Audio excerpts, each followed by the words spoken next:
But yeah, like the biggest thing is being successful, whether it's quail, whether it's pheasants, whether it's XYZ bird species.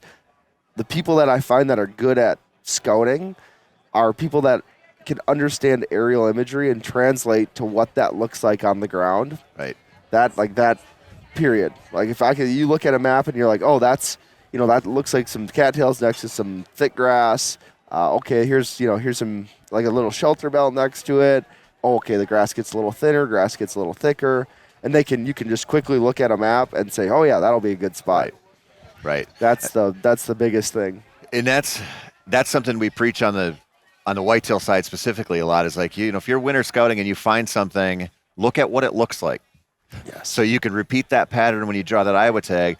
And one of the places that I think that's most valuable. So I talk a lot about pheasants because I love it, and I know you do.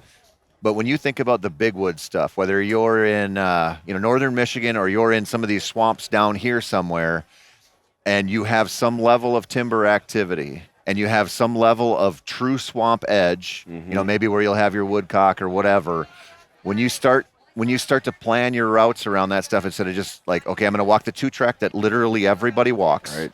And the dumb grouse have been shot out since September 20th. And you start to do that and you go, okay, well, I flushed 3 birds in a row on this walk. Why?